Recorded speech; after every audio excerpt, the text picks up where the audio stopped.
straight, there's no banking to hold you, and that'll really make the car really upset going at turn 3. Now, if you drive down into turn 1 side by side like they're doing right now, that is a tough thing to hold on to.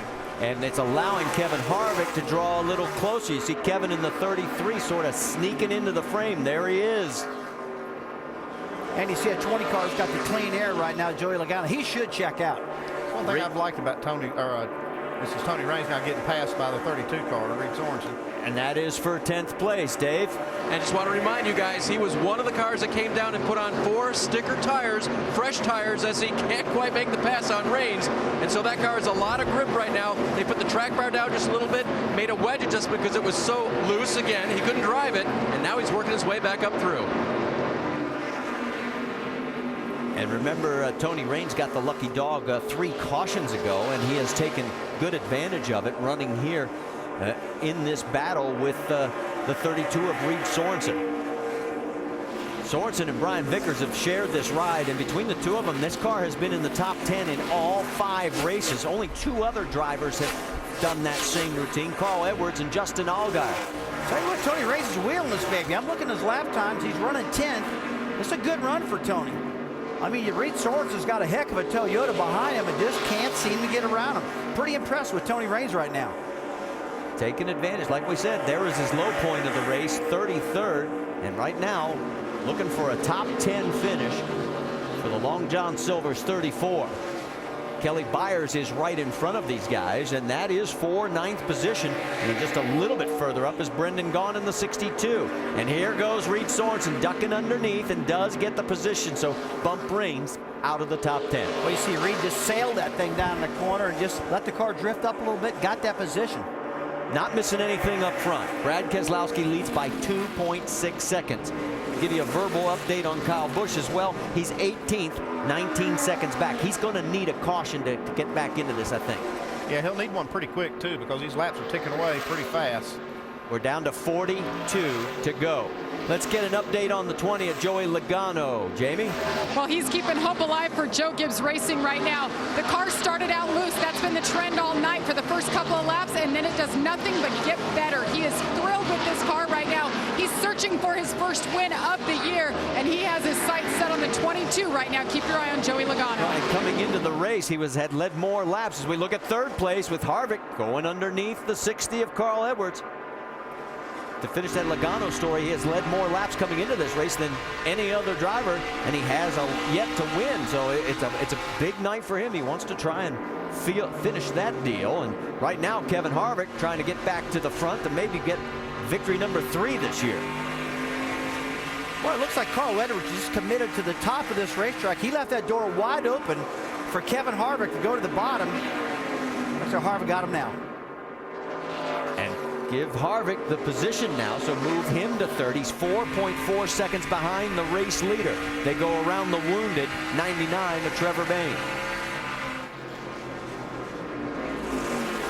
Carl now on the low side, trying to tuck underneath Kevin. Remember, Kevin says he wants to run as close to that yellow line as possible. Yeah, he doesn't like the top of the racetrack. You know, you think of some of the greatest drivers out there. The first one that comes to mind is Jimmy Johnson. This guy, 4-time champion. I call him a bottom feeder. He's always at the bottom of the racetrack. And you know what? He's comfortable down there, and he's getting it done. And just like Kevin Harvick is, I don't need to go to the top of that track. I like the bottom, man. Yeah, you see some guys that just like it in different lanes, but you also see drivers searching around the racetrack, looking for where their car in a given race works the best. And that's the kind of driver I like, a guy that'll search around and try to find something. Well, and while Harvick pulls away, you noticed Allgaier was closing in. Let's check back a little further. And 6th place, as you've got Paul Menard and Greg Biffle, as Biffle trying to close that gap and get back towards the top 5. Last lap he was quicker. Still got that smoke on the tire rub out the right, but Andy, you're right again. It's not affecting him in a negative way as he is all over the back deck of that 98. It looks like he's going forward now. I think he might be able to get this spot away from Paul Menard. They've made the car a little bit better. Andy, I tell you what, when it's all said and done, I'd love to find out where that smoke's coming from. Let's get more on the 98, Dave Burns. Well, and he was having a really, really good run in that last run before the big wreck. Everything was good until about the time the caution came out. It just went like a light switch to loose, and that's what he's been battling ever since, and that's why Greg Biffle has been able to gobble him up, and now looks inside the 98. Oh, yeah, Dave. He's got him right now. If he can just finish the pass. Menard's fighting like crazy to hold on. He's still got a fender to go, and here comes Menard back. Great side-by-side action. Now finally he has to give up. Good try, though, Paul. You gave it all you got right there. And Biffle finally takes over the spot, so move him up to 6th. He's got about 3 seconds to go, though, to catch up to 5th place, which is Justin Allgaier. For Menard, of course, his best run this year was 6th back at Daytona. He's had a great season so far in both Nationwide and Sprint Cup, doing very well in both series. And another guy who's having a great Nationwide season is that man right there, Brad Keselowski, looking for win number 1 here this year. And right now, he's got the points lead. Marty, he's got Paul Wolf as the crew chief on this number 22 Brad Keselowski guy, our driver. And I really think this Paul Wolf is like a magic man. Wherever he goes, he always seems to get the cars handling. At the end of last year, he was a crew chief for Mike Bliss on that 11 car we saw at the end of last year's season. And that 11 car just flew every single race. This guy right here, he knows how to make them handle. Well, it's been 8 starts since Brad's last win. That was Memphis last October. Let's get more on the 22, Jamie Little. Well, Paul Wolf is picked right up where he left off. Rusty was talking about last year with CJM Racing, but it's hard to believe Paul has never gone to victory lane as a crew chief. He's gone to victory lane as a car chief, a mechanic, an over-the-wall guy, and as a driver himself. He said to win this year would mean the world to him. He has been working for it, so he and Brad Keselowski together, this would be a big night for them. And Brad just put Jason Leffler a lap down. Jason was one of the 13 cars involved in that deal on the front straightaway. So that means we now have 17 cars on the lead lap, and we have 31 laps to go. That's it. It is amazing what Jamie said, that he, to me, has never been to victory lane. I didn't realize that. Paul Wolf's such a good crew chief, and he's, like you said, Rusty, everywhere he goes, the car's running well. It'd be nice to see him get his first win. Well, Andy, one thing I've noticed, and he's going to have to stay pedaling hard, because that last lap by for Brad Keselowski, 29.34 compared to Joey Logano, running him down at a 28.90. Logano was on it. Now, if you're wondering how far back Kyle Busch is, he is still 20 seconds behind the race leader. He's on the lead lap, but he's running in 16th position.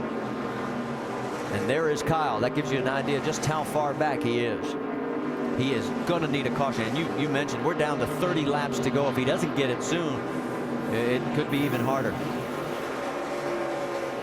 Let's get the speeds at the line, see who's the fastest right now. Kevin Harvick? Nope. How about Carl Edwards?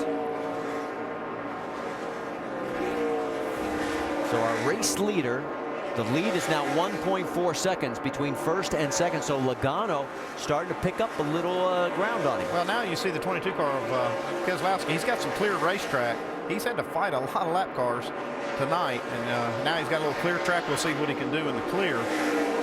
Logano now having to deal with the lap cars. And there is Joey getting around the 09. That's Jason Bowles, his first run in that car this year. Kind of like you, though, Rusty. You're looking at the last time by, both those cars ran the same speed, with Logano having to fight the lap cars. Yeah, I'm interested to see both of them, Andy, up in clear traffic, see how fast these guys really are. Obviously, they're both really good. That last time by, identical times with Keselowski and Logano. Well, look how close he's getting to him right now. He's got him in his gun sights. He is getting closer. The gap is down to 1.3 seconds.